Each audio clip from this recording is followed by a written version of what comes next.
So welcome back to DecoyNoise and another episode of Am I the Antagonist? In Am I the Antagonist for losing my crap on my sister for telling our mother about my personal life?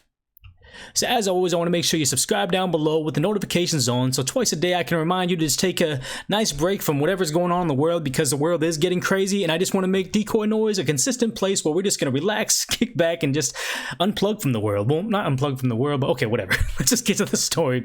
OP writes, I'm a widower with an 8-year-old son. His teacher is new in our town. She only arrived last September and lives on our block. We're practically next door neighbors. Like, if we're out on our balconies, we can see each other and talk. She obviously knew no one here, so over these past few months, especially during the lockdown, we grew kind of close. We had a bit of a moment the other day, and I asked her out. She said yes. But we both decided to wait till the school year was over. I called my sister to tell her, and she called me a jerk. She said I shouldn't be doing that to my son because it's not uncommon for boys his age to develop crushes on their teacher, and that I don't want to make things complicated for him. I told her that she doesn't know what she's talking about because I was sure my son couldn't care less since he already has a crush on a classmate of his. And also, I wasn't asking for her advice. I was just calling her with some good news. She doubled down and told me that I was being irresponsible because 8-year-olds can be fickle and get 3 different crushes in 1 week, so I shouldn't count on him not becoming jealous of me. I told her that was it with this discussion, and I'd hear no more. If his teacher thought there'd be a problem, then there was no problem, or would be no problem, then there was no problem.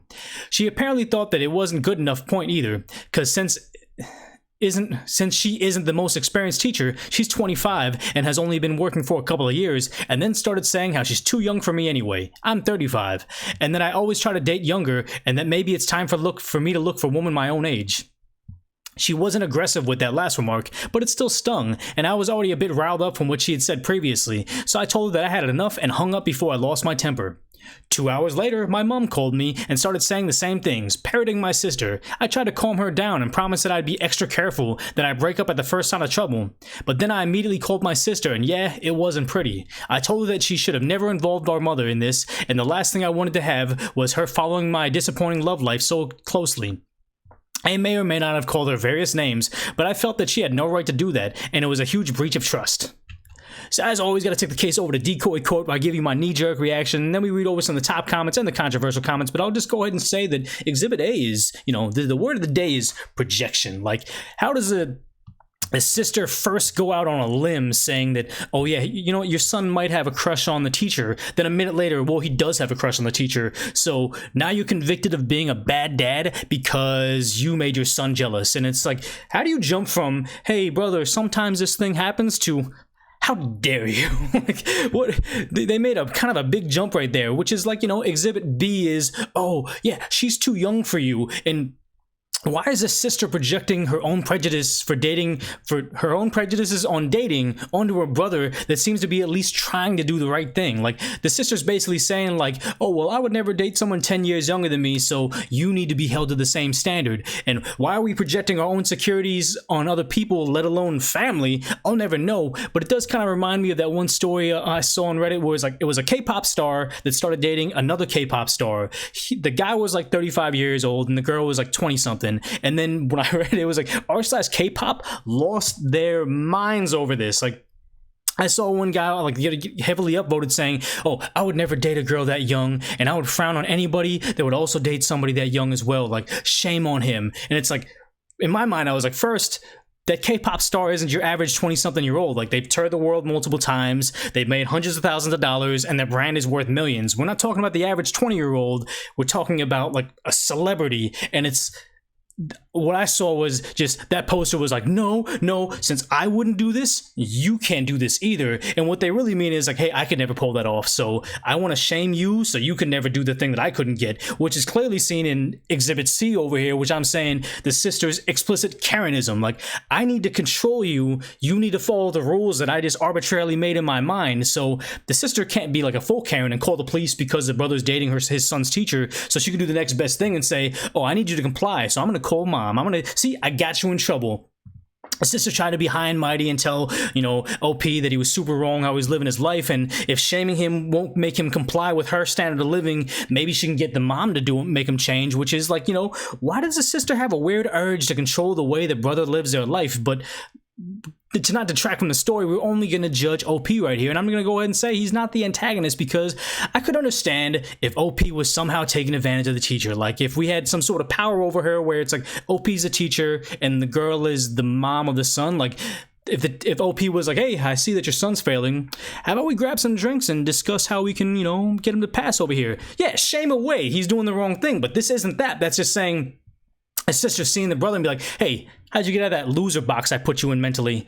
Okay, you know what? Get back in there. Get back in there. Like, I don't like this, the way this is going on. But as always, we're going to take a brief break before we hit those top comments so I can hear what your comments are, because I do appreciate when people give me their feedback and say, okay, this is what I thought before I saw the top comments. Now, this is what I think when I hear the controversial comments, because as I do, I give you my Decoy Court knee-jerk reaction, and as we read some of these comments, I may or may not change my mind. But let's go ahead and see that top comment, which is, the logic doesn't make that much sense. If an 8-year-old boy is going to develop crushes, then they'd potentially develop one on anyone you might date.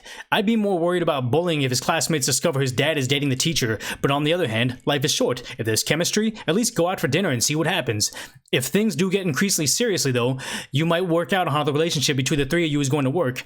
In practice, not the antagonist. Going to a parent over a relationship isn't nice for grown siblings, especially after one phone call. So I do appreciate that, like, this is a very level-headed comment, but they did say, okay, yeah, like, OP's having a discussion, they're on lockdown, they're just hanging out, and he's like, okay, hey, you want to hang out? And the teacher says, yes, but let's wait until the school semester's over. So there's not going to be any bullying over it. Like, it's going to be, after he's no longer the teacher, he gets, they're gonna start dating. So I guess that was probably more on the side, not necessarily bullying, but probably, hey, I know that little Billy, his dad's dating the teacher, so no wonder he got the good, the good markers, or he got an A on the test. So that's why they're probably waiting to the end of it. So I mean, yeah, the whole idea that the sister's gonna go to her parent over a phone call that didn't go her way is very telling of the relationship. But let's go ahead and read a reply to that saying, right? Doesn't make sense. I'm pretty sure I wanted to marry my dad when I was very little, so that wouldn't mean my mother would have had to oh my gosh, I'm stuttering. Mean my mother would have had to divorce him, which is true. The idea that, yeah, you can't just live your life based on the idea that your kids might get crushes on people. Like this whole idea that the children need to run the household, where the sister is like, hey, your son might do this and he might get jealous over that, so you're a bad dad if you do X, Y, and Z, which is a ridiculous way to try to live your life. But let's go ahead and read the next reply, which is saying, not the antagonist. I'm not going to judge your personal life since they're not the question you asked. But in terms of going off on your sister who doesn't know the golden rule about relationship advice, don't give it unless asked for, but also told you news to your mother before you were ready, I don't blame you one bit. She needs to butt out. You're an adult and your love life is up to you. And here's the thing, is like it seems like they've just had good conversations because they're neighbors and they talk to each other on the balcony during a lockdown. Let's say they go on the one date and it just doesn't go well. There's no chemistry. It's just that whole, like, oh, well, had a good night, like this weird side hug, and they just never see each other again. So that means that the sister's gonna put OP through this whole slew of grief and drama between mom, sister, all the other people they gossip to, and, like, extra things, when all he needs to be focusing on is his son and his dating life. What's wrong with that? Like, the idea that she's just giving unsolicited advice is also very telling of the relationship. And the next reply was, not to mention the sister's argument is just weird, not the antagonist. And like I always say, it's those compliance things. I call them, like, Harry Potter spells, or you say, like, oh, if you label it with something and you just point it out, well, you're dating someone that's too young for you. Oh, yeah, how dare you do something that, you're going to make your son jealous. It's just those things where it's like, oh, let me shame you into something so you comply with what my standards are living on, which is, like I always say, that's unfair. But let's go ahead and read another top reply right now saying, not the antagonist. An 8-year-old son may develop a crush on a 25-year-old, so don't date her? That's off. I mean, that's a really bizarre way to argue not dating someone. When I was little, unsure of age, I had a crush on my married babysitter because she had painted toenails. I thought it was so beautiful. I think it lasted a day maybe. I don't know. When she took the paint off, I was done with that fickle toe painter. So I guess actually the word of the day should have been very telling situations where he's writing this thing like, okay, I can look at the replies and I'm guessing it's just going to be people convicting him of, like, oh yeah, that was the start of a very particular thing that you're into later on in life. But just the idea that this whole situation was probably often called, like, shotgunning excuses. And if you're not familiar with, like, a shotgun, usually it's like, a bird shot where it's not just one round that goes out and hits something. It's just like it scatters a whole bunch of different pellets. And I feel like when someone has a knee-jerk reaction to something they don't like, or, OP's sister, why are you dating that son's teacher? She doesn't actually have a point to make. She's just gonna throw out a whole bunch of different excuses and just shotgun blast a whole bunch of different things like, she's too young, your son's gonna have a crush on her, how dare you do that? And it's all just, hey, I'm not sure I'm gonna be able to hit you with one of these things, but maybe if I scattershot it, one of them will get you and you'll be like, okay, I'll stop. So it's like, it was a really bizarre way to argue not dating someone. Yeah, it was a really bizarre thing for her to have like to contest this so heavily, but it's just the idea that she didn't mean any of it. She was just hoping that one of them was going to stick and one of them was going to make him change his mind. Like, okay, I don't know how to make you comply, but here, let's just throw it out there. But as always, the top comments are going to give us, I hope, perspective, but maybe the controversial comments will just give us entertainment right now. So let's go ahead and read that top controversial comment, which is, don't listen to people who think the age difference is weird. I'm 26 in a relationship with a 37-year-old who has a 13-year-old son. It's no one's business but your own. My parents thought it was weird at first, but when they were like, the hard ones with the hard ones, we are quite happy together. Age gets less important as your years go on, in my opinion. And that's the thing, is like, if you're dating somebody and you're like a, well into your career as a 35-year-old male, and you're dating someone that's, 20 years old and still in that college party drinking sorority frat phase, that's probably not going to work out. But if you're someone that's 40 years old and you're dating someone that's 26 starting their career, yeah, people are all going to raise their eyebrow at it, and it's even bigger age gap than it was before. But it's like, hey, if they're in their same kind of, I guess I said 40 was too far about. So if they're like 35 and 25 years old,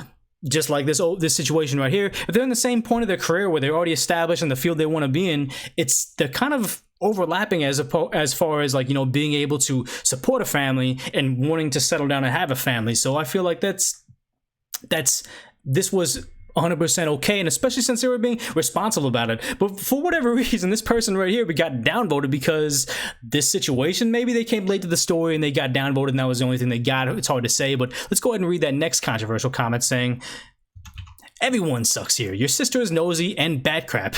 Or insane.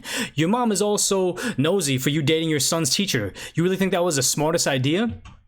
And here's the thing is, yes, it's never the smartest idea to date a coworker, but what most marriages and most relationships start in the workplace, whether it's, customer client facing or coworker or boss and employee. Like, this stuff happens and it's not the smartest idea, but it's where you meet people, and it's not necessarily his teacher, but it's his neighbor, and it's a neighbor that knows no one else, so they're obviously gonna be like drawn to each other because they're that's the only person that she kind of knows. So the situation is it the smartest idea? No, but it's the natural idea. That's just what's going to happen. And in reply to that saying, someone quoted the idea, do you really think this is the smartest idea? And they said, why is it not? That his kid will eventually move to the next grade and have a different teacher, which also it seems like OP and the teacher are going to do the responsible thing and not date until the school year is over. But let's go ahead and read the next reply saying, everyone sucks here. She was wrong for meddling, and you were wrong for calling her names. And here's the thing is, what's the t-shirt I should make for DecoyNoise? Don't start none, won't be none, and that's exactly what was happening here.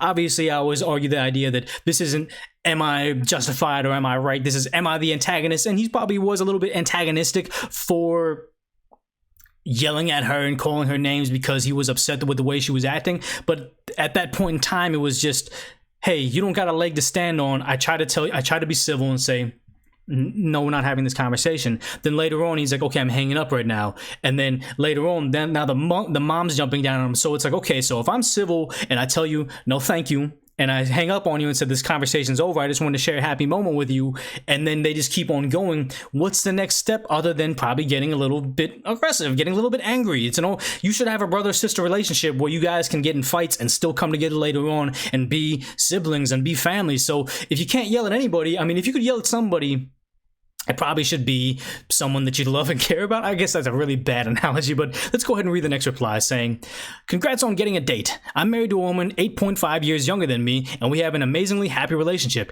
After a certain point, it's not about age, it's about compatibility. Best of luck. And I'm kind of confused as to why these people are getting downvotes in the controversial section for just saying good job, but I guess whatever. So the next reply would be, no antagonist here, but it sounds like you have some temper/emotional issues that you need to work on.